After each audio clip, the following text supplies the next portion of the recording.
तो आज पढ़ना हम लोगों को इन्वर्टिंग एम्पलीफायर।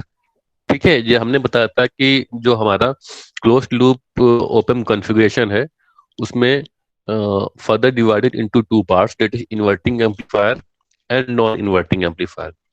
ठीक है, तो सबसे पहले हम लोग इन्वर्टिंग एम्पलीफायर पढ़ेंगे, क्या होता है इन्वर्टिंग एम्पलीफायर, और जो है उसका आउटपुट कैसे मिलता है, उसका डेरिवेशन कैसे आता है, कैसे हम जानते हैं कि it will produce the output which is 180 degree phase shift.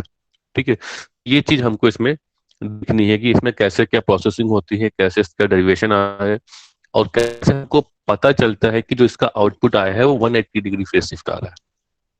ठीक है, तो इसका सर्किट हमने बताया था आपको।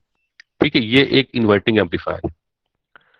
तो इन्वर्टिंग एम्पलीफायर का मतलब क्या है, जो हम इनपुट देंगे वो किस पे देंगे, नेगेटिव टर्मिनल पे देंगे, क्योंकि देयर आर टू टर्मिनल्स, एक इन्वर्टिंग टर्मिनल है, दूसरा क्या है, नॉन इन्वर्टिंग टर्मिनल है।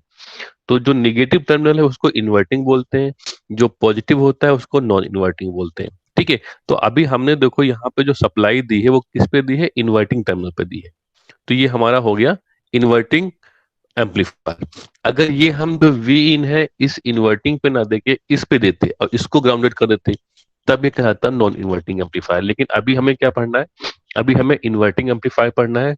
So we are giving input to inverting terminal, that is the pin number 2। ठीक है, और इसके हमें कौन सा पढ़ना है, क्लोज लूप ओपन कॉन्फ़िगरेशन पढ़ना है। तो क्लोज लूप में क्या करते हैं, हम एक फीडबैक पाथ लगाते हैं आउटपुट से इनपुट की तरफ। तो हमने क्या किया, एक फीडबैक पाथ लगा दिया आउटपुट से इनपुट की तरफ, तो it becomes a inverting amplifier close loop. ठीक है, जो inverting amplifier close loop open conversion का ये इन्वर्टिंग एम्पलीफायर। ठीक है, क्योंकि हमें पता है कि जो क्लोज लूप ओपन कॉन्फ़िगरेशन होता है वो further divided into two parts होता है, एक इन्वर्टिंग एम्पलीफायर एंड दूसरा होता है नॉन इन्वर्टिंग एम्पलीफायर। जब हम इनपुट देते हैं इन्वर्टिंग एम्पलीफायर पे, ठीक है, then it becomes a inverting amplifier. जब हम इनपुट देते हैं नॉन इन्वर्टिंग टर्मिनल पे, then it becomes a non inverting amplifier. अब इन्वर्टिंग का मतलब क्या है कि हम जो इनपुट दे रहे हैं उसका जो हमें आउटपुट मिले जस्ट अपोजिट फेस में मिले, यानी कि 180 डिग्री का फेस शिफ्ट हो बिटवीन इनपुट एंड आउटपुट, तभी तो हम उसको बोलेंगे इन्वर्टिंग एम्पलीफायर। जब उसमें फेस शिफ्ट ही नहीं होगा तो हम उसको इन्वर्टिंग एम्पलीफायर कैसे बोलेंगे, तब तो हम उसको नॉन इन्वर्टिंग एम्पलीफायर बोलेंगे। ठीक है, तो अभी हमें ये देखना है कि इसका जो आउटपुट आता है कि उस आउटपुट में क्या सचमुच ही 180 डिग्री का फेस शिफ्ट है भी या नहीं है। ठीक है, तो वो हम कैसे पता करेंगे कि हाँ जो इसका आउटपुट आ रहा है उसमें सचमुच ही 180 डिग्री का फेस शिफ्ट है। ठीक है, तो ये चीज हमें इससे देखनी है। अभी एक दो लोग और ज्वाइन हो जाए, फिर इसका हम डेरिवेशन कराते हैं। ठीक है, अभी 30 स्टूडेंट्स हो गए हैं। Good morning sir. हाँ बेटा, मैं क्या बोल रहे हैं, good morning good morning. Good morning. आज 30 बच्चे आएंगे क्या? कुछ कह नहीं सकते सर। पहली क्लास में इतने बच्चे आते हैं क्या? जैसे जब फर्स्ट क्लास आप लोगों की होती है जब भी, तो क्या स्ट्रेंथ ये इतनी सर रहती अभी है क्या? सर सो रहे होंगे ना सभी अभी। अच्छा, अभी सो रहे होंगे। जी सर। मतलब पहली क्लास नहीं होनी चाहिए फिर। अब पहले नहीं होनी चाहिए, दिन में 4 से ज्यादा नहीं होनी चाहिए। हम्म, मतलब 10 बजे से क्लास स्टार्ट होनी चाहिए, फिर 1 बजे खत्म हो जानी चाहिए। हम्म। 4 ही होनी चाहिए दिन में क्लास सर, एक्स्ट्रा नहीं। हाँ, चार सफिशिएंट क्लासेस हैं वैसे देखा जाए तो। हम्म। तो अभी आपकी कितनी क्लास चल रही है? 5 चलती है, आज 4 है। अच्छा अच्छा, चलो सही है। जी। तो तो हमने देखो ये इन्वर्टिंग एम्पलीफायर बनाया है, जो कोई बच्चा ज्वाइन करे तो मुझे बताना, ठीक है। तो ये इन्वर्टिंग एम्पलीफायर है, हमने किया क्या है कि इन्वर्टिंग टर्मिनल पे हमने एक सप्लाई दे दी वी इन। ठीक है, जब हम इन्वर्टिंग टर्मिनल पे कोई सप्लाई देते हैं तब वो इन्वर्टिंग एम्पलीफायर बन जाता है। अगर हम इसको ग्राउंडेड कर देते और इस पे सप्लाई दे देते, then it becomes a non inverting amplifier. और ये जो हमने रेजिस्टेंस यहाँ पे आर एफ लगाया है इसको बोलते हैं फीडबैक रेजिस्टेंस, आर एफ इसलिए लिखा है एफ, एफ मतलब फीडबैक।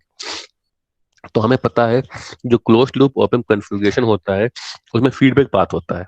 ठीक है, तो हमें फीडबैक पाथ लगाना पड़ेगा, क्योंकि ओपन लूप कॉन्फ़िगरेशन को तो हम यूज नहीं करते, उसकी बहुत सारी डिसएडवांटेजेस है जो हमने कल पढ़ी थी। ठीक है, तो इसलिए हम क्लोज्ड लूप ओपन कॉन्फ़िगरेशन को ही यूज करते हैं, और क्लोज्ड लूप ओपन कॉन्फ़िगरेशन में टू पार्ट्स होते हैं। ठीक है, एक इन्वर्टिंग एम्पलीफायर, एक नॉन इन्वर्टिंग एम्पलीफायर। तो ये जो सर्किट बना हुआ आरएफ तो हमको लगाने लगाना है, क्योंकि there will be a feedback part, वहां पे फीडबैक पार्ट तो होगा ही होगा, 100% है। ठीक है, अब यहाँ पे क्योंकि हमें पता है जो विदाउट पैसिव कंपोनेंट्स कोई सर्किट कंप्लीट होता नहीं है, इसलिए यहाँ पे क्योंकि कितने अमाउंट ऑफ करंट यहाँ पे जाना चाहिए, कितना नहीं जाना चाहिए, तो उसके लिए एक यहाँ पे रेजिस्टेंस आर इन लगा हुआ है। तो ये रेजिस्टेंस भी आपको लगाना है, और ये फीडबैक रेजिस्टेंस तो लगेगा लगेगा, क्योंकि विदाउट पैसिव कंपोनेंट्स कोई भी सर्किट कंप्लीट होता नहीं है। तो जो इन्वर्टिंग एम्पलीफायर का सर्किट है, इट बिकम्स दिस। तो ये सर्किट आपको यही सर्किट बनाना पड़ेगा। ठीक है, ऐसा नहीं कि हम कुछ भी कर दें, ये वीएन यहाँ पे लगा दें या रेजिस्टेंस यहाँ पे लगा दें तब कुछ और बन जाए, क्योंकि जो हमारा ओपम है उसके बहुत सारे एप्लीकेशंस हैं। ठीक ना, अगर हम सर्किट में थोड़ा भी चेंज करते हैं तो कोई दूसरा सर्किट बन जाएगा, तो उसका नाम चेंज हो जाएगा और उसकी फंक्शनिंग चेंज हो जाएगी। ठीक है, हमें यहाँ पे इन्वर्टिंग एम्पलीफायर बनाना है, तो इन्वर्टिंग टर्मिनल पे ही हम इनपुट देंगे। ठीक है, इन्वर्टिंग टर्मिनल पे हमने इनपुट दे दिया, यहाँ पे वीन आ गया, और ये एक रजिस्टेंस हमने आर इन लगा दिया, और फीडबैक पाथ में एक रजिस्टर लगा दिया, इसको मैं बोल दिया आर एफ। तो ये हमारे फीडबैक रजिस्टेंस होगी। ठीक है, अब हमें क्या करना है, इसका एक तो डेरिवेशन करना है। ठीक है, डेरिवेशन करने के बाद में हमको ये देखना है कि जो इसका आउटपुट आ रहा है वो सचमुच 180 डिग्री फेस शिफ्ट आ रहा है कि नहीं आ रहा है।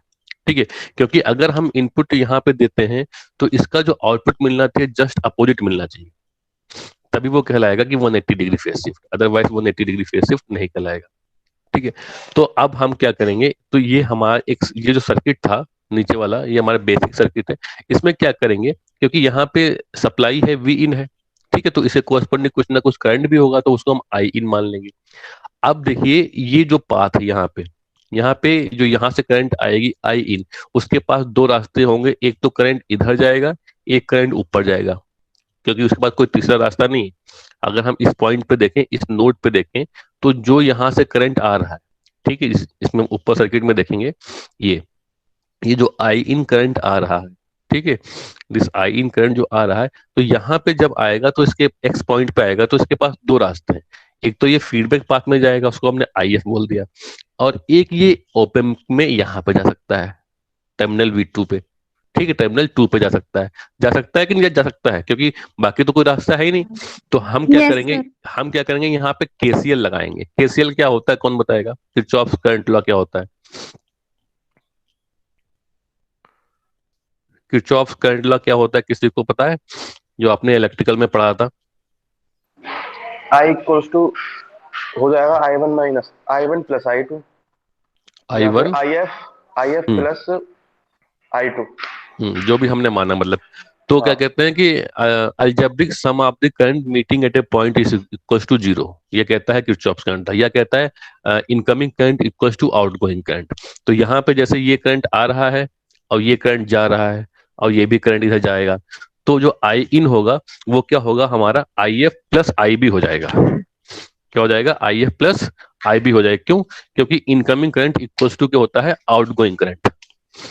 क्लियर है भाई सबको? यही तो कहता है Kirchhoff current law. Kirchhoff current law क्या कहता है कि incoming current is equal to outgoing current. अगर हमने पॉइंट एक्स लिया है, ठीक है, अगर इस पॉइंट एक्स पे हम केसीएल लगा दें, तो यहाँ पे तीन करंट है, एक आई इन करंट आ रहा है, और एक आई एफ करंट वहां से जा रहा है, और एक जाएगा कहाँ पे, टर्मिनल 2 पे, जो इन्होंने दिखाया नहीं। क्यों नहीं दिखाया है, उसका रीजन है।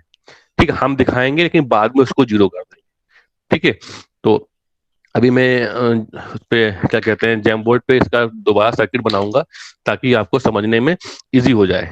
ठीक है, तो इतना समझ में आ गया भाई सबको? इसमें किसी को दिक्कत है कि कैसे ये चीज हो रही है, कि कैसे यहाँ पे हमने आई इन क्यों लिया, आई एफ क्यों लिया, और आई टू क्यों लेंगे? क्योंकि वहां पे जब वोल्टेज है, तो कि जब वोल्टेज है तो करंट भी होगा, क्योंकि आई डायरेक्टली प्रोपोर्शनल टू क्या होता है, v, according to Ohm's law. If there is voltage current, मतलब वोल्टेज सप्लाई है, तो वहां पे करंट तो नहीं पड़ेगा ना। ठीक है, तो उसके कोरस्पॉन्डिंग वहां पे हमने वी इन वोल्टेज लिया।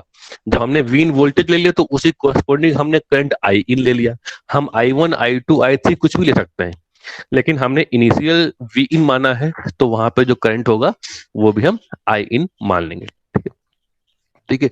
तो यहाँ पे जो करंट दिखा रखा है आई, अब वहां पे रेजिस्टेंस फीडबैक पाथ में क्या था, आरएफ था, तो उसलिए हमने यहाँ पे करंट आई एफ मान लिया। अब हम यहाँ पे क्या करें, ठीक है, तो इसके लिए हम लोग देखेंगे, और मैं जो डेरिवेशन कराऊंगा, देखो डिफरेंट डिफरेंट बुक्स में पढ़ेंगे, डिफरेंट टाइप ऑफ डेरिवेशन होगा, बहुत टिपिकल होगा, उसको समझने में बहुत टाइम लगेगा।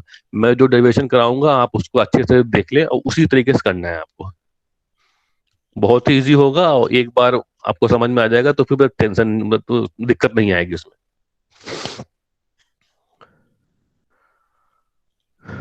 तो उसको देखेंगे अभी कैसे करेंगे।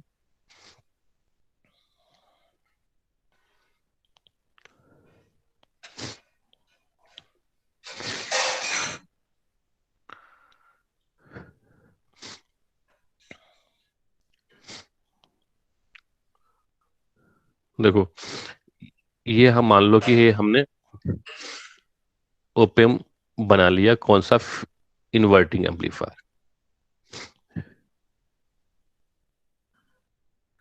ठीक है, ये माइनस हो गया, ये प्लस हो गया, और हमें माइनस पे देना है सप्लाई तभी इन्वर्टिंग बनेगा। एक हमने यहाँ पे रेजिस्टेंस लगा दिया, और यहाँ पे हमने सप्लाई दे दी वी इन, वी इन हमने सप्लाई यहाँ पे दे दी। अब ऊपर से देखिए ये एक फीडबैक रेजिस्टेंस लगेगा, क्योंकि ये closed loop open closed loop inverting amplifier है, तो इसको हमने बोल दिया ये रेजिस्टेंस लगा है हमारा आर एस, ठीक है भाई। और हमने इसको कर दिया ग्राउंडेड। ग्राउंडेड क्यों कर दिया, क्योंकि हमें इन्वर्टिंग एम्पलीफायर बनाना है, तो इसका मतलब हम नॉन इन्वर्टिंग टर्मिनल पे जो है सप्लाई नहीं देंगे, उसको ग्राउंडेड कर देंगे। अब यहाँ वी इन है, तो इसके कोरस्पॉन्डिंग कुछ करंट होगा, उसको हमने नाम दे दिया आई इन, ठीक, this is I in current. अब जब यहाँ पे ये आई इन आएगा इस पॉइंट पे, तो इसके पास दो रास्ते हैं, एक तो इधर जाने के लिए रास्ता है, एक इधर जाने के लिए रास्ता है, ठीक है, सबको पता है भाई, किसी को दिक्कत कि कैसे हो रहा है? No sir. ठीक, तो उसके बाद में जो इधर ऊपर करंट गया उसको हमने क्या मान लिया कि ये भाई आई एफ है, क्योंकि ये फीडबैक करंट है। हम इसको आई टू भी मान सकते हैं, उससे कोई दिक्कत नहीं पड़ता, कोई मतलब दिक्कत नहीं है, लेकिन हमने आई एफ इसलिए मांगा क्योंकि ये फीडबैक करंट है, ठीक है। अब ये जो करंट है, ये इसको हम पॉइंट एक्स ले लेते हैं, नोड एक्स, ठीक है। अब ये जो करंट आ रहा है ये इनसाइड तक कहाँ जा रहा है, ओपन जा रहा है, इसको हमने आई बी मान लें, आई टू मान लें, आई थ्री मान लें, जो आपकी इच्छा है मान लेते हैं, हम इसको आई टू मान लेते हैं, ठीक। तो अगर हम एक्स पॉइंट पे केसीएल लगाएं, applying KCL at point X, तो हमारा क्या आ जाएगा, I in according to KCL क्या होता है, incoming current equals to outgoing current, यानी कि I in equals to I B plus I F, यही तो होगा भाई, I B plus I F according to Kirchhoff current law. तो ये सर आपका आ ये जाएगा, आई बी, हाँ हाँ, ये आई आई बी बी हम क्या है? आई, इसको आई टू ले लो, सॉरी आई टू ले लो, हमने यहाँ पे आई टू लिया था ना, तो हम क्या करेंगे, इसको आई टू लेते हैं। हम I B, I two, I three, I one कुछ भी ले सकते हैं, वो मुझसे आई बी लग गया, हम यहाँ पे आई टू, क्योंकि हमने माना कि यहाँ करंट आई टू जा रहा है, ये वाला करंट क्या है, आई टू है, तो जो आई इन आने वाली करंट बराबर जाने वाली करंट, तो आई इन आ रहा है, आई टू इधर जा रहा है, और आई एफ ऊपर जा रहा है, ठीक है। तो I in equals to I two plus I F, clear है यहाँ तक भाई सबको, इसमें किसी को दिक्कत? अब देखिए, क्योंकि हमें पता है जो ओपम होता है उसका जो इंटरनल रेजिस्टेंस होता है ये आर इन, वो क्या होता है, इन्फिनाइट होता है, सबको पता है, क्योंकि इसकी प्रॉपर्टी थी input resistance of ideal opamp is infinite, ठीक है। जब input resistance R in infinite है, तो जो आई टू होगा वो क्या होगा, जीरो होगा, जैसे बात जीरो होगा, क्यों, क्योंकि जब रेजिस्टेंस इन्फिनाइट है तो करंट क्या जीरो होना पड़ेगा, अकॉर्डिंग टू ओम्स लॉ, क्योंकि ओम्स लॉ क्या कहता है, I is inversely proportional to R, ये तो कहता है Ohm's law, I is inversely proportional to R, ठीक है। अगर रेजिस्टेंस ये इन्फिनाइट हो गया तो करंट ऑटोमेटिक जीरो हो जाएगा, इसका मतलब क्या है, जो आपका आई टू है, आई टू इक्वल्स टू क्या है, जीरो है, क्यों zero, I two equals to zero क्यों है, क्योंकि जो हमारा आर इन है, आर इन क्या होता है, according to ideal properties of op amp, ये होता है इनफिनाइट, जब इनपुट रेजिस्टेंस इनफाइनाइट हो गया तो I2 हमारा जीरो हो गया, क्योंकि कोई भी I2 करंट इसके अंदर जाएगा ही नहीं, क्योंकि इसका खुद का इनपुट रेजिस्टेंस इनफाइनाइट है। तो I2 हो गया जीरो। इसका मतलब ये जो इक्वेशन हो गई, ये हमारी हो गई I in equals to is I equal F. To I F. हाँ, इसमें भाई किसी को दिक्कत है कि I in equals to I F कैसे हुआ और क्यों हुआ? क्योंकि क्योंकि इसका इंटरनल रेजिस्टेंस जब इनफिनाइट है तो यहाँ पे इसके अंदर कोई सप्लाई तो जाएगी नहीं, करंट करंट तो कोई जाएगा नहीं यहाँ पे, क्यों? क्योंकि रेजिस्टेंस इनफिनाइट है। तो ऑटोमेटिक I2 यानी सारा करंट, क्योंकि इस वाले पाथ में रेजिस्टेंस इतना ज्यादा है कि करंट यहाँ जाएगा ही नहीं, तो सारा करंट कहाँ फ्लो हो जाएगा? इधर फ्लो हो जाएगा। जैसे आप एग्जाम्पल लो कि आप रास्ते में गए, आपने देखा बहुत ज्यादा हैवी ट्रैफिक है यहाँ पे, या इस पॉइंट पे आप पहुंचे, इस पॉइंट पे देखा आपने कि इधर तो बहुत ज्यादा ट्रैफिक है, तो आप क्या करेंगे? इधर से निकल जाएंगे, ये तो रास्ता अपनाएंगे आप। क्यों? क्योंकि इधर आप ट्रैफिक में फंस जाएंगे। तो इसका मतलब यहाँ पे क्या है? बहुत ही हाई रेजिस्टेंस है, यानी कि बहुत ज्यादा ट्रैफिक है, तो करंट क्या करेगा? उस रास्ते को फॉलो करेगा जहां पर रेजिस्टेंस कम होगा, क्योंकि I is inversely proportional to R. तो करंट वही फ्लो करेगा जहां पे रेजिस्टेंस की वैल्यू बहुत कम होगी, वहां पे ज्यादा फ्लो करेगा। जब देखा कि यहाँ पे देखेगा कि रेजिस्टेंस इतना ज्यादा है, हम तो यहाँ फ्लो ही नहीं कर सकते, तो सारा करंट कहाँ निकल जाएगा? फीडबैक पाथ में। तो I in equals to I F.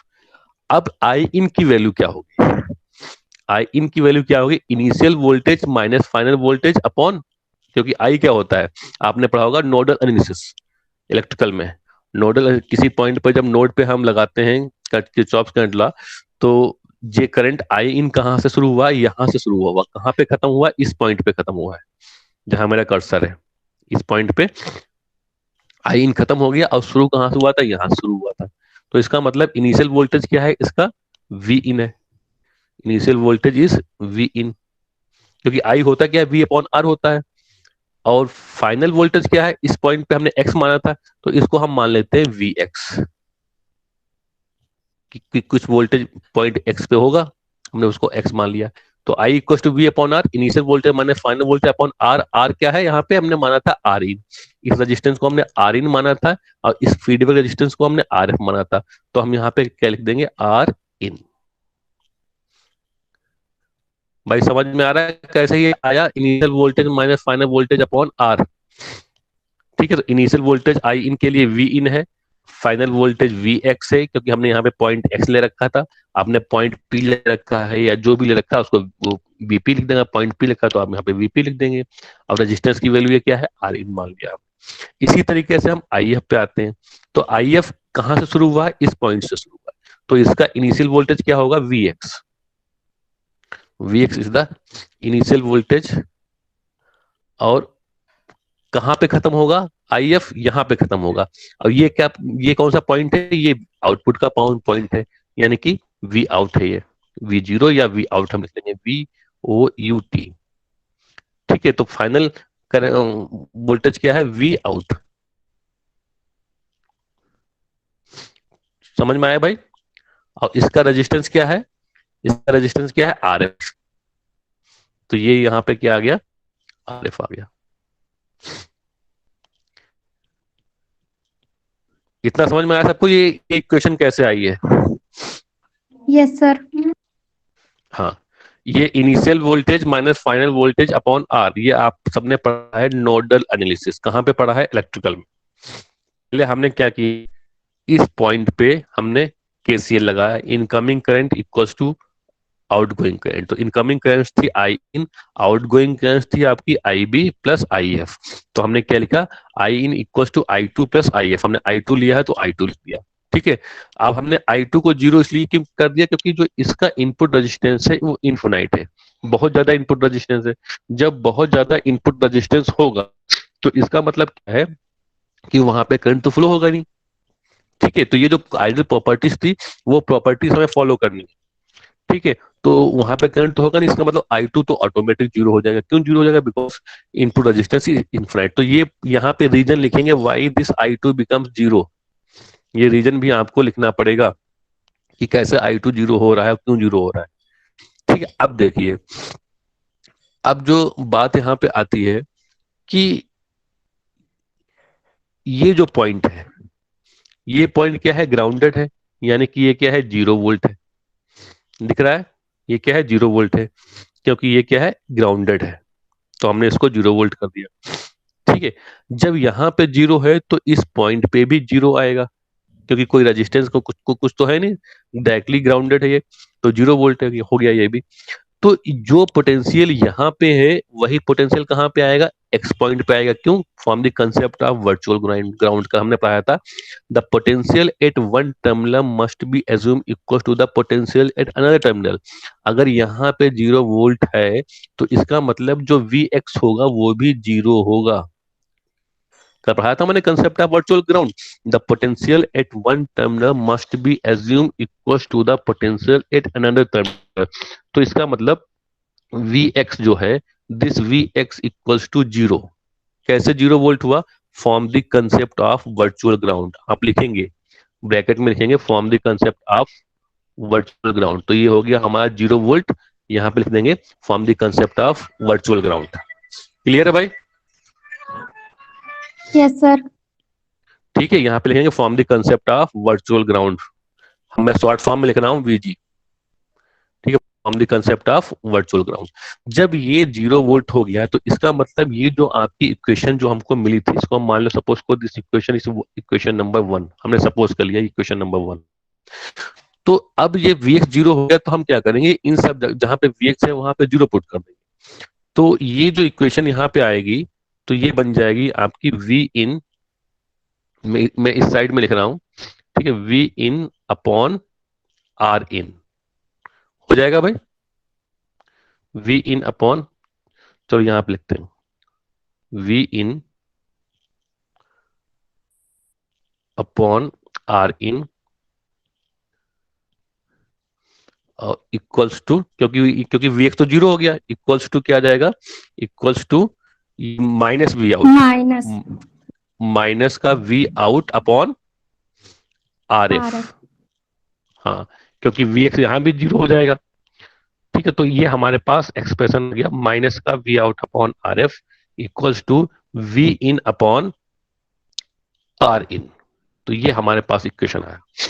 अब हमें क्या निकालना है, गेन कितना आता है, यानी कि वी आउटपुट निकालना है। ठीक है, गेन क्या होता है, वी आउटपुट अपॉन वी इन होता है। तो हम क्या करेंगे, वी ये जो है वी आउट, तो वी इन को इस साइड में ले आएंगे, क्रॉस मल्टीप्लाई कर देंगे, आर एफ को उधर ले जाएंगे।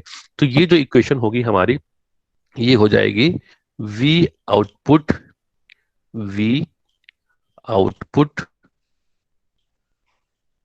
Upon V in equals to minus का आर एफ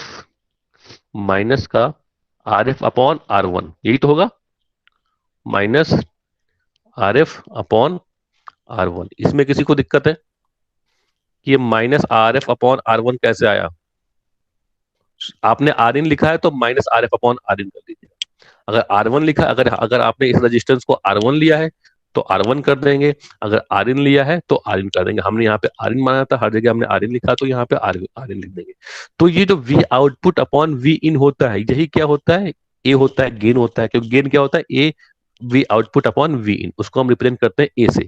तो A equals to minus R F upon R in, या V output upon V in equals to minus R F upon R in. तो देखिए जो इसका गेन आया है, ये गेन क्या आया, माइनस आया है, यानी कि V आउटपुट अपॉन वी इन क्या आ रहा, माइनस आ रहा है। इसका मतलब जो हम यहाँ पे इनपुट देंगे, मान लो कि हमने इनपुट की वेव फॉर्म ऐसे दी, ये वेव फॉर्म दी, तो जो हमको यहाँ पे आउटपुट मिलेगा वो माइनस में मिलेगा, यानी कि 180 डिग्री फेज शिफ्ट में मिलेगा। इस तरीके से हमने पॉजिटिव से दिया था, आउटपुट हमको नेगेटिव से मिलेगा।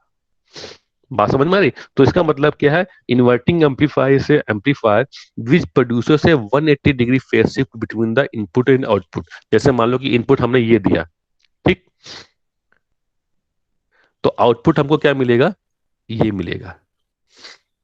क्यों? क्योंकि ये हमको दिख भी रहा है कि दिस, ये जो माइनस साइन आ रहा है, this minus sign shows that the output is opposite of phase, यानी 180 डिग्री आउट ऑफ फेज। ठीक है, तो इस गेन का ये पेपर में आ रहा है, what is inverting amplifier, derive the output expression और find out the gain of inverting amplifier. तो अगर आउटपुट निकालना कहता है तो ये वी आउटपुट इक्वल टू क्या हो जाएगा, minus R F upon R in into का वी इन। तो ये वी इन क्या है, इधर पहुंच जाएगा, तो V output equal to minus R F upon R in into V in. अगर गेन कहता है तो V output upon V in equal to minus R F upon R इन।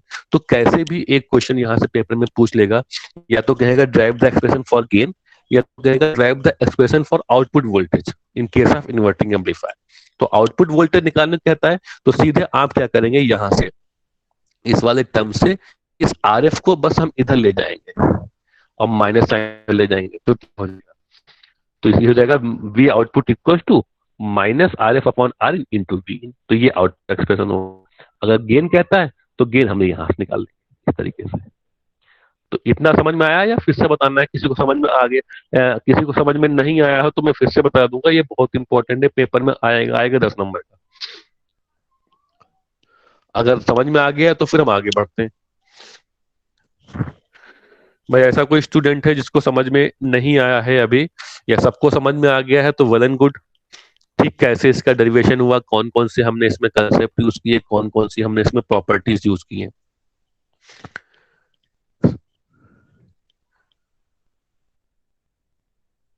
मोहित मोहित मोहित मोहम्मद सुहेल और मयंक भारद्वाज, सबको समझ में आ गया बेटा? मयंक आपकी आवाज नहीं आ रही बिल्कुल। Yes sir. कर लेंगे अपने आप से? Yes sir. तो बताने की जरूरत नहीं है दोबारा ना इसको, हो जाएगा। ठीक है, तो यहां पे देखिए इन्होंने क्या किया है, इन्होंने क्या किया है, पूरा आई निकाल दिया एक साथ। हमें आई एक साथ नहीं निकालना है, जैसे मैंने बताया वैसे निकालना है। जैसे पहले हमें क्या निकालना है, केसीएल निकालना है एट पॉइंट एक्स पे। ठीक है, केसीएल एट पॉइंट एक्स पे निकालना है। ठीक है, यानी कि इस पॉइंट पे हमें केसीएल लगाना है। तो I in equal to this current plus this current, ये वाला करंट हो जाएगा जीरो, क्योंकि इनपुट रेजिस्टेंस इन्फिनाइट है। फिर जो आई इन होगा वो क्या होगा, input voltage minus final voltage upon R इन।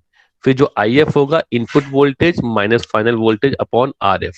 जो इनपुट वोल्टेज यहाँ यहाँ पे जो ये वाला वोल्टेज है वो जीरो हो जाएगा, क्यों, from the concept of virtual ground, ये जीरो है तो ये भी जीरो हो जाएगा।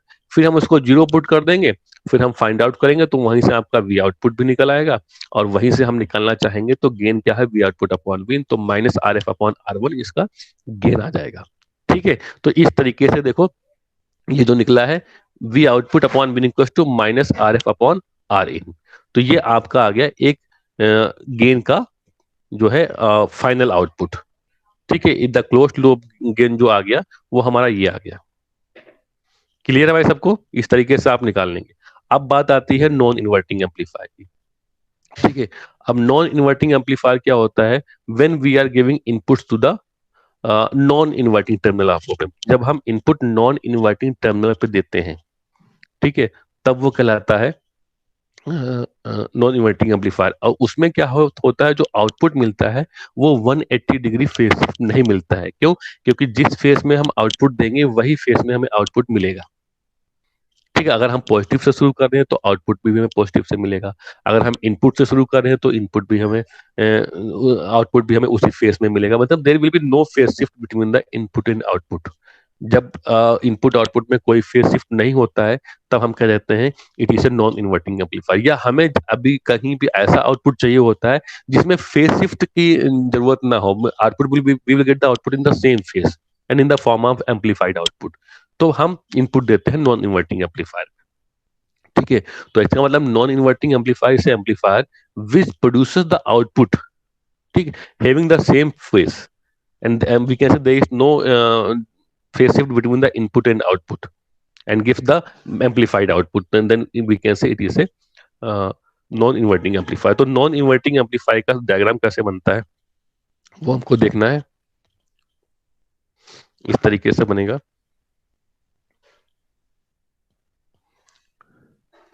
ठीक है, ये माइनस है, ये प्लस है।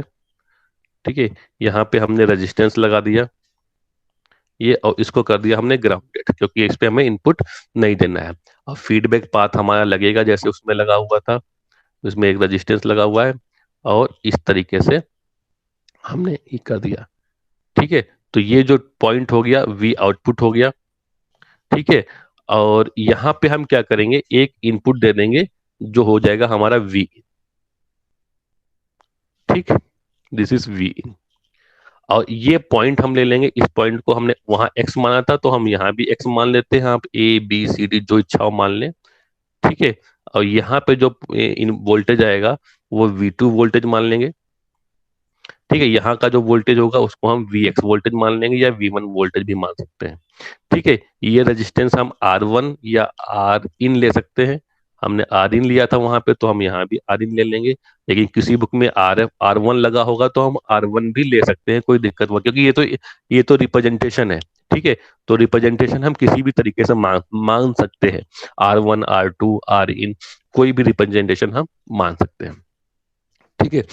तो ये क्या है, देखो आपका नॉन इन्वर्टिंग एम्पलीफायर बन गया, ठीक है। दिख रहा है सबको, हमने क्या किया, नॉन इन्वर्टिंग टर्मिनल पे इनपुट दे दिया, दिख रहा है भाई सबको? Yes sir. हाँ, और हमने इन्वर्टिंग टर्मिनल को क्या कर दिया, ग्राउंड कर दिया, ठीक है। अब अब हमें क्या करना है, सेम जो कंसेप्ट हमने वहां पे लगाए थे वही कंसेप्ट लगा के इसका डेरिवेशन करना है। अब इसका डेरिवेशन आप लोग करिए, क्या डेरिवेशन इसका आता है। इसके डेरिवेशन में कहीं भी 180 जो माइनस साइन नहीं आएगा, इसका मतलब अगर माइनस साइन नहीं आता है तो इसका मतलब क्या, जो उसका आउटपुट आएगा there will be no phase shift between the input and output. तो उसके फेज शिफ्ट में, मतलब उसके इनपुट आउटपुट में कहीं भी कोई फेज शिफ्ट नहीं होगा। तो इसका डेरिवेशन निकालिए, देखिए कौन पहले निकालता है। गेन का निकालेंगे डेरिवेशन, यानी कि वी आउटपुट अपॉन वी इन। देखें कि किसको कंसेप्ट समझ में आया है। अगर जिसने इन्वर्टिंग एम्पलीफायर समझ लिया है तो वैसे ही सेम ये होना है। हमने यहाँ पे क्या किया है, वी इन दे दिया। अब ये जो पोटेंशियल होगा वी इन वही यहाँ पे आ जाएगा, क्यों, क्योंकि बीच में कोई रेजिस्टेंस नहीं है तो कोई वोल्टेज ड्रॉप तो होगा नहीं। तो जो वी इन होगा वही V2 होगा, यानी यहाँ भी आपका जो वोल्टेज होगा वो वी इन ही होगा, और जो वी इन होगा वही आपका Vx होगा। क्यों, form the concept of virtual ground. क्योंकि अगर यहाँ पे वीन आ गया है तो यही वीन क्या होगा, यहाँ पे होगा, क्योंकि form the concept of virtual ground. अब आपको क्या करना है, मैं अभी यहाँ से 0 वोल्ट है, ठीक है। तो उससे कोरस्पॉन्डिंग कुछ ना कुछ तो करंट होगा ही, तो हमने यहाँ पे मान लिया मतलब कि जीरो, यहाँ पे जो वीन आया है तो उससे कोरस्पॉन्डिंग कुछ ना कुछ तो करंट आएगा ही यहाँ पे। तो हमने इसको मान लिया है आई इन, और आई इन का डायरेक्शन हमने क्या माना कि इधर जा रहा है, ठीक है। अब इसके दो रास्ते हैं, एक तो इधर जाने का, एक रास्ता है इधर जाने का, ठीक है। तो इधर हमने I2 माना था वहां पे, तो हमने यहाँ भी I2 मान लिया, सपोज दिस इज I2। और यहाँ पे क्या मान लेंगे हम, IF, जैसे हमने वहां पे सपोज किया था। अब आपके पास एक्सप्रेशन है, करंट का भी है, KCL का भी है। तो यहाँ पे apply KCL at point X, यहाँ पे आप लोग KCL अप्लाई करिए और निकालिए क्या उसका आंसर आता है। गेन का आउटपुट एक्सप्रेशन निकालिए क्या आता है। कर रहे हैं भाई सब लोग?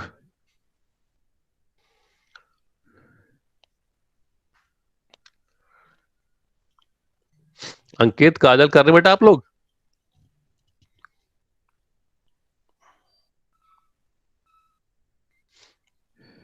हिमानी,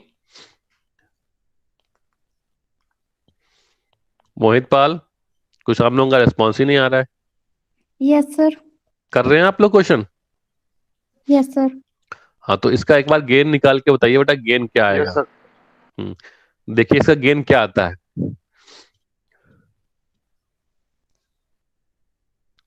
मैं एक बार इसको फिर से अच्छा फिगर बना देता हूँ, बढ़िया सा फिगर, बड़ा, जिससे बिल्कुल साफ साफ दिखेगा आप लोगों को, ठीक है।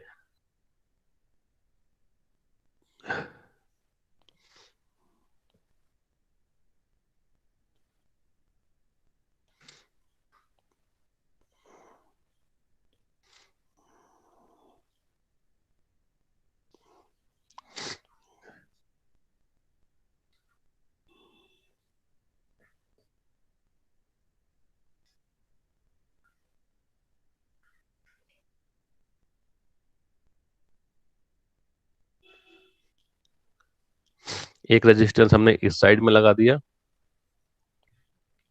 इस तरीके से, और यहाँ पे हमने दे दिया इनपुट वी इन, ठीक, ये हमारा वी इन इनपुट है और ये पॉइंट हमने माना था x, तो हमने x मान लिया और यहाँ पे हमने V2 सप्लाई ली थी। ठीक है, और ये जो V2 होगा वही Vx हो जाएगा from the concept of virtual ground, और इसको हमने कर दिया था ग्राउंडेड, क्योंकि हमें इन्वर्टिंग टर्मिनल, इन्वर्टिंग ओपम नहीं बनाना था, हमें नॉन इन्वर्टिंग ओपम बनाना था। तो और ये हमारा आ जाएगा IB, I2। ठीक है, इसको I2 ले लेंगे और ये करंट हमारा ले लेंगे यहाँ से I इन, इस तरीके से, और यहाँ पे आपका V आउटपुट है ही है। अब जो है आपको डेरिवेशन करना है, जैसे मैंने आपको समझाया था भी, ये आपका हो गया RF। ठीक, और ये हो गया रेजिस्टेंस आपका आर इन या आप जो है ले सकते हैं R1। ठीक है, उससे कोई फर्क नहीं पड़ता। ठीक है, तो ये आपका फिगर है नॉन इन्वर्टिंग एम्पलीफायर का। अब आपको इसके हिसाब से एक्सप्रेशन ड्राइव करना है। तो ये जो रेजिस्टेंस करंट है, ये हमने IF, हम अभी तक IF लेते आ रहे हैं, तो IF ही हम उसको माने। ठीक, अब आपको एक्सप्रेशन निकालना है गेन का, यानी कि A equals to V output upon V in, इसका एक्सप्रेशन निकालना है। क्या इसका एक्सप्रेशन आएगा? V output upon V in, ये एक्सप्रेशन निकालना है। क्या इसके एक्सप्रेशन में कहीं भी माइनस साइन आता है क्या? ये चीज आपको निकालनी है। क्या इसका एक्सप्रेशन आएगा? जैसे हमने पहले ड्राइव किया था, हमको वैसे ही फाइंड आउट करना है। और इसके अंदर हम क्या करते हैं, लिख देते हैं 741, क्योंकि ये 741 की IC है ओपम, तो हम ये लिख देते हैं अंदर 741 IC। ठीक है, जैसे पहले किया था वहां भी 741 लिख देंगे, क्योंकि ओपम की जो IC होती है उसका नाम होता है 741। ठीक है, इसको ड्राइव करिए, कोई दिक्कत है तो पूछिए। जिसका आंसर निकलेगा बताएगा वो।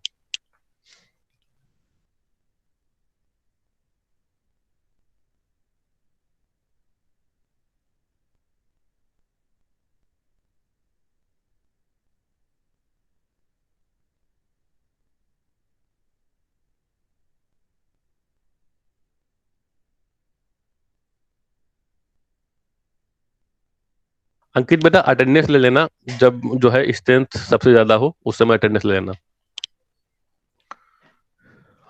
अपना। Okay sir. हाँ,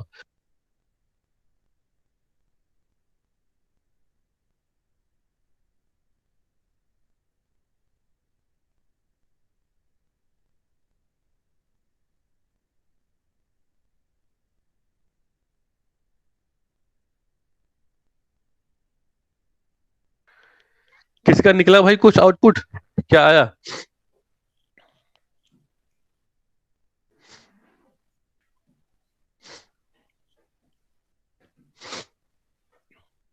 काजल बेटा कुछ आउटपुट आया आपका?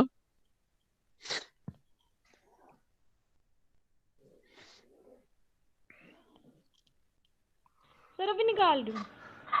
अच्छा,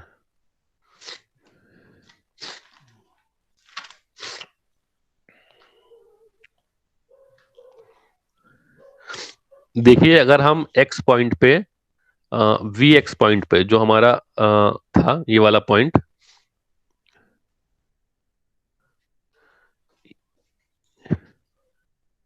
ये वाला पॉइंट, यहाँ पे अगर हम KCL लगाएं, applying KCL at point X, ठीक है, तो क्या हो जाएगा? तो हमारा हो जाएगा I इन इक्वल्स टू, हो जाएगा हमारा I इन इक्वल्स टू, जैसे उसमें था बिल्कुल सेम प्रोसेस रहेगा, प्रोसेस कोई नहीं चेंज होगा, that is equals to I2 plus, और आपका हो जाएगा IF। इतना तो सबको समझ में आता है, इसमें किसी को दिक्कत कि कैसे ये आया था? According to KCL, applying KCL at point X। और हमको ये भी पता है, यहाँ पे लिख लेंगे कि I2 equals to zero. I2 equals to zero क्यों होता है? क्योंकि 0 वोल्ट, क्योंकि जो हमारा आर इन है, जो आर इन होता है, इनपुट रेजिस्टेंस ऑफ ओपम होता है, वो क्या होता है, इन्फिनाइट होता है। ठीक है, वो जब इन्फिनाइट होगा तो हमारा जो है I2 क्या हो जाएगा, हमारा जीरो हो जाएगा। इसका मतलब ये जो इक्वेशन होगी हमारी क्या हो जाएगी, I in equals to I F.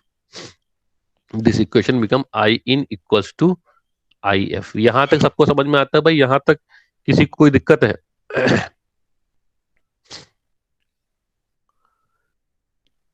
Mohit, issue, राज, वो ललित, यहां तक किसी को दिक्कत है कि I in equals to I F कैसे हुआ? सर एक बार और हाँ बताओ। हाँ, इसमें फिगर देखेंगे आप, जो फिगर दिखाता हूं मैं, इसमें देखिएगा, ये पॉइंट है एक्स, हमने यहाँ पे केसीएल लगाया। केसीएल क्या कहता है, incoming current equals to outgoing current. तो इस पॉइंट पे इनकमिंग करंट क्या है, आई इन। हमने इसका डायरेक्शन आई इन माना, इस साइड में माना। हम डायरेक्शन तो किधर ही मान सकते हैं, अगर हमारा डायरेक्शन गलत होगा तो वो करंट की वैल्यू निगेटिव आ जाएगी, है ना। तो इसका मतलब हमारा जो डायरेक्शन चूज किया वो गलत है, जो आप जैसा आपने इलेक्ट्रिकल में पढ़ा हुआ है। तो हमने डायरेक्शन का इधर माना, आई इन आ रहा है, तो यहाँ पे जब आई इन आएगा तो इसके पास दो रास्ते हैं, एक इधर जाने का रास्ता है, एक ऊपर जाने का रास्ता है। तो इधर जब करंट जाएगा तो इसको हमने मान लिया I2, जो ऊपर करंट जाएगा उसको हमने मान लिया IF। तो I in equal to I2 plus IF हो जाएगा according to the KCL applying at point x.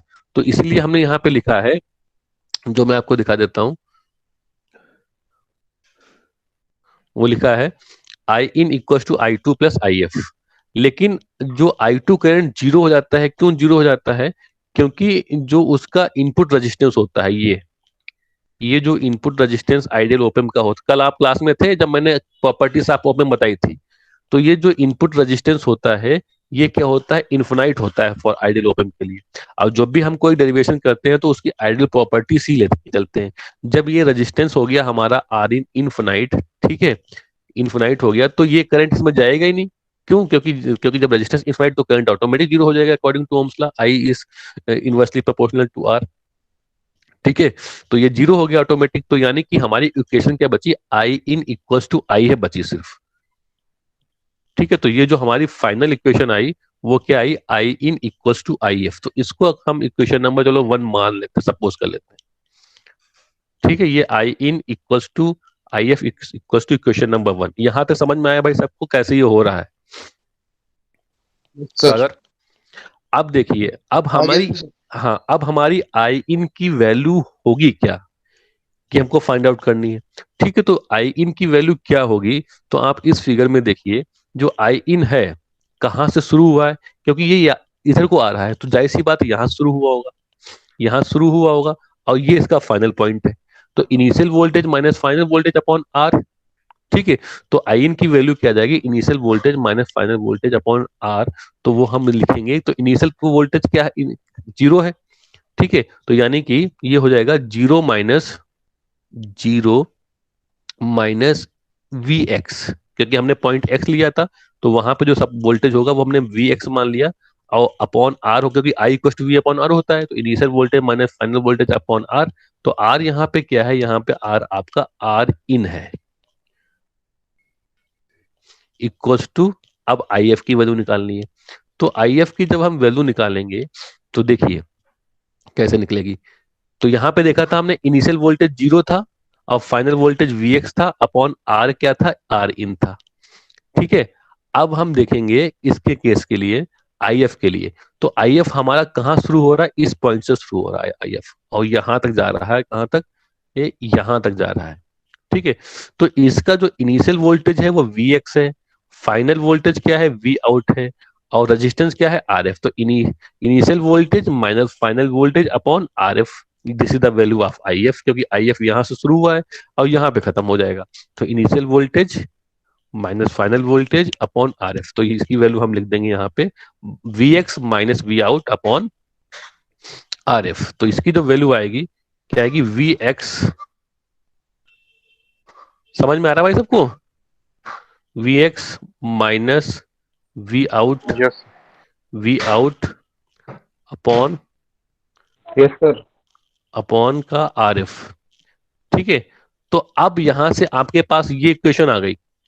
ठीक है, अब इसमें वी एक्स की वैल्यू क्या है, ठीक है, अब Vx की वैल्यू पता करनी पड़ेगी कि Vx दो जगह आ गया, तो Vx है क्या ये। ठीक है, तो Vx हम देखेंगे यहाँ पे, जो Vx होगा वो क्या होगा, V2 होगा। क्यों, form the concept of virtual ground. अब V2 क्या है, V इन है। क्यों, क्योंकि यहाँ पे कोई रेजिस्टेंस तो है नहीं, तो वोल्टेज ड्रॉप तो यहाँ पे है नहीं, तो जो V इन है वही V2 है और वही Vx है। तो हम यहाँ पे लिख लेंगे, यहाँ पे लिखेंगे V2 equals to Vx equals to V in, from the concept of virtual ground. ठीक, from the concept of virtual ground करके ये एक्सप्रेशन हम लिख लेंगे। ठीक, अब यही वैल्यू हम जहां पे Vx है वहां पे हम क्या पुट कर देंगे, V इन पुट कर देंगे। तो ये क्या आ जाएगा, माइनस का V इन। समझ में आ रहा है भाई कैसे चल रहा है प्रोसेस। ये कहां से आया, form the concept of virtual ground से आया। तो V इन माइनस का V in upon R in.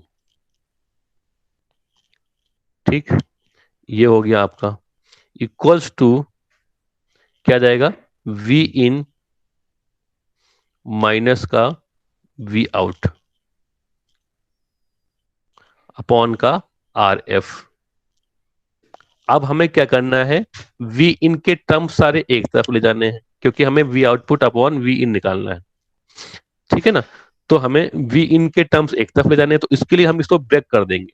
तो क्या हो जाएगा, V in upon RF minus का V आउट अपॉन RF, इसको लिख सकते हैं ना।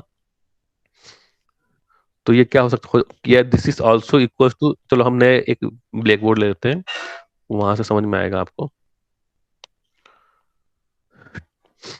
ठीक है, तो ये हम इसको ऐसे लिख सकते हैं, यहाँ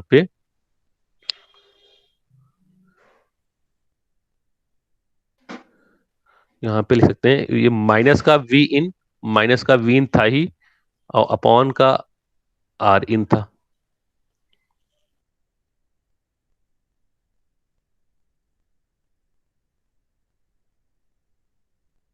ठीक है, अपॉन का क्या जाएगा, आर इन।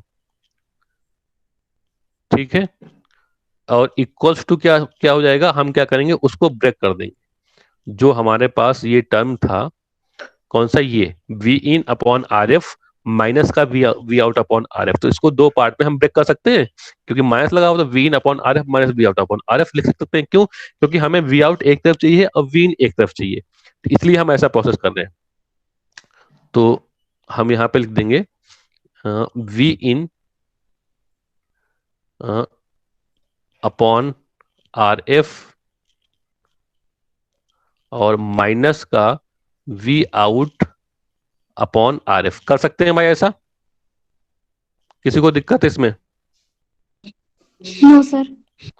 ठीक है, अब हम क्या करें, ये वी आउट निगेटिव में है, ये वी निगेटिव में है, तो इस वी आउट को हम लेफ्ट हैंड साइड ले आए और इस वी इन को हम राइट हैंड साइड ले जाएं, क्योंकि वी आउट के टर्म एक तरफ आ जाएंगे, वी इन के टर्म एक तरफ आ जाएंगे।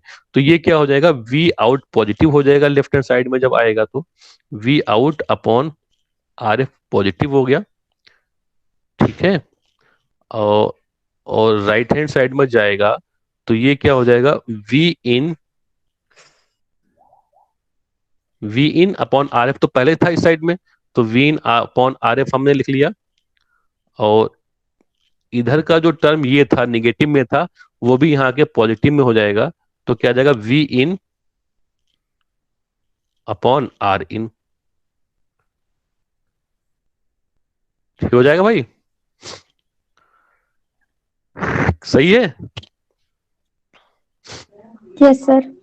अब हम क्या करें, क्योंकि हमें वी आउटपुट सपोज को निकालना है, तो हम क्या करें, इस आर एफ को इधर ले जाएं। ठीक है, तो ये क्या हो जाएगा, ये हो जाएगा यहाँ पे V out equals to R F और ब्रैकेट में ये वाला पूरा टर्म, ये वाला क्या, वी इन। ऐसा करते हैं ना, वी इन कॉमन निकाल लेते हैं बाहर, चलो लिख देते हैं, बाद में निकालेंगे common. V in upon R F हो जाएगा और प्लस का V in upon R in हो जाएगा। ये टर्म पूरा हम यहाँ पे ऐसे लिख लेंगे। भाई सबको समझ में आ रहा है? किसी को कोई दिक्कत तो नहीं है? V in upon R1। ठीक, अब क्या करेंगे, इस RF को अंदर ले जाएंगे, वीन को बाहर निकालेंगे, तो RF RF इससे कैंसिल हो जाएगा। ठीक है, यहाँ पे क्या आ जाएगा, RF अपॉन R1 आ जाएगा, अब वीन बाहर आ जाएगा। कैसे हो जाएगा ये हो जाएगा V आउट इक्वल्स टू क्या हो जाएगा, वीन को तो हमने बाहर निकाल लिया, और जब RF ब्रैकेट के अंदर जाएगा तो ये हो जाएगा 1, V in RF divide by RF 1 हो जाएगा, फिर ऊपर क्या आ जाएगा, RF अपॉन आर इन, या R1 लिया है तो R1 हो जाएगा, R इन लिया है तो R इन हो जाएगा। तो आपने देखा कि जो V आउट की वैल्यू आई वो क्या आई, V out equal to V in 1 plus RF upon R1। तो अगर V आउट निकालने को पेपर में आता है find out the output expression of non inverting amplifier, तो आप ऐसे लिख देंगे, V out equal to V in 1 plus RF upon RN। अगर गेन आया तो गेन क्या करेंगे, इस वीन को इधर ले आएंगे नीचे, क्योंकि गेन होता है V output upon V in, तो V out upon V in equals to क्या आएगा, 1 plus RF upon R, 1 plus RF upon R in. तो यहाँ पे देखिए कहीं भी आपका कोई भी निगेटिव साइन नहीं आया, और इसका जो गेन आएगा हमेशा पॉजिटिव आएगा, 1 प्लस RF अपॉन R इन। ठीक है, तो ये देखिए this is the gain for the non inverting amplifier.